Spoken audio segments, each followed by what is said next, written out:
ഡിവോഴ്സിനെ കുറിച്ച് ഞാനിപ്പോൾ 2-3 പ്രാവശ്യം പറഞ്ഞിട്ടുണ്ട്. പക്ഷേ ഡിവോഴ്സിന് ശേഷമുള്ള ഒരു സ്ത്രീയുടെ അവസ്ഥ, ഒരു പുരുഷൻ്റെ അവസ്ഥ, ഇത് രണ്ടും വ്യത്യസ്തമാണ്. ഏറ്റവും കൂടുതൽ ബുദ്ധിമുട്ട് അനുഭവിക്കുന്ന സ്ത്രീകളാണ്. കാരണം അവൾക്ക് ഒരു തണലില്ലാത്ത അവസ്ഥ, നാഥനില്ലാത്ത അവസ്ഥ എന്ന് പറയുന്നത്. നമുക്ക് വീട്ടിൽ ആളുണ്ട്, അച്ഛനും അമ്മയും ഉണ്ട്, ആങ്ങളമാരുണ്ട് എന്ന് പറഞ്ഞാലും വിവാഹം കഴിഞ്ഞിട്ട് ആ ബന്ധം വേണ്ടെന്ന് കരുതി വീട്ടിലേക്ക് വരുന്ന ഏതൊരു പെണ്ണും സമൂഹത്തിൻ്റെ മുന്നിൽ വലിയൊരു കുറ്റക്കാരിയാണ്. അപ്പം ഭർത്താവിൻ്റെ വീട്ടിലെ നിരന്തരം പീഡനങ്ങളോ മറ്റു പ്രശ്നങ്ങളോ കാരണം ഇനി പോകുന്നതായിരിക്കാം, സഹികെട്ട് പോകുന്നതായിരിക്കാം. പക്ഷേ അതൊന്നും തന്നെ ഒരിക്കലും ആളുകൾ ഉൾക്കൊള്ളുകയില്ല. അവർ നോക്കുമ്പോൾ ഇവള് ഭർത്താവിനെ വേണ്ടെന്ന് വെച്ചിങ്ങ് പോകുന്നു. അപ്പം ഇവള് നമ്മൾ വിചാരിക്കുന്ന ആളൊന്നുമല്ല. ഒരു ഭർത്താവിനെ വേണ്ടെന്ന് വയ്ക്കുന്നതെന്ന് പറയുന്നത് ഏറ്റവും മോശമായ കാര്യമാണ്. ആരെങ്കിലും പെൺപിള്ളേരിങ്ങനെ കല്യാണം കഴിഞ്ഞിട്ട് ഇത്ര നാളല്ലേ ആയുള്ളൂ, കുറേയൊക്കെ ക്ഷമിക്കണം, സഹിക്കണം. അല്ലാതെ എന്തെങ്കിലും ഒരു പ്രശ്നം ഉണ്ടായ ഉടനെ വേണ്ടാന്ന് വെച്ചിട്ട് പോരുകയാണ് എന്നൊക്കെ പറഞ്ഞുകൊണ്ട് പിന്നെ അതിനെക്കുറിച്ചങ്ങ് ചർച്ചയായിരിക്കും നാട്ടുകാർക്ക്. പിന്നീട് നമ്മൾ എന്തെങ്കിലും ഒരു കാര്യത്തിന് പുറത്തേക്ക് പോയാൽ നമ്മൾ രാവിലെ ബാഗിങ് തൂക്കി പോയതാണല്ലോ, എവിടെ പോയതാ, ആരുടെ കൂടെ പോയതാണെന്നറിയില്ല. ഇതൊരു കാഴ്ചപ്പാട്.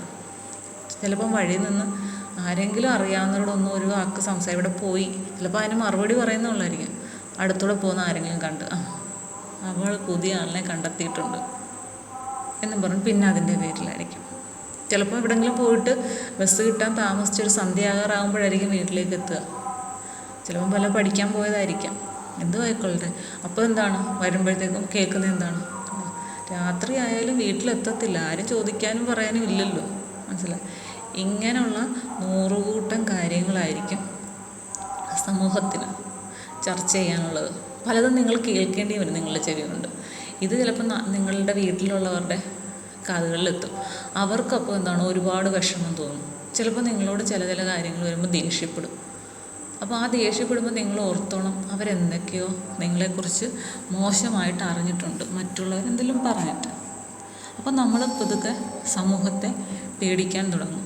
എങ്ങനെയെങ്കിലും ഇവിടെ നിന്ന് പോകാം, എങ്ങനെയെങ്കിലും ഒന്ന് രക്ഷപ്പെടണം, ഇങ്ങനെയുള്ള ചിന്താഗതികൾ നമ്മളെ അലട്ടിക്കൊണ്ടേയിരിക്കും. കാരണം സമൂഹം അത്ര വളരെ മോശമായ ഒരു രീതിയിലാണ് ഡിവോഴ്സായ സ്ത്രീകളെ കാണുന്നത്. ശരിയല്ല, അവരൊരു മനുഷ്യരാണെന്നുള്ള ചിന്ത പോലും പലപ്പോഴും തോന്നത്തില്ല. അവർക്ക് ഒരു നികൃഷ്ട ജീവിയാണെന്ന് മറ്റുള്ളവർ കരുതത്തുള്ളൂ. അവരനുഭവിച്ച വിഷമങ്ങളും വേദനകളും ഒന്നും ഈ ചുറ്റുപാടുള്ളവർ ശ്രദ്ധിക്കണമെന്നില്ല.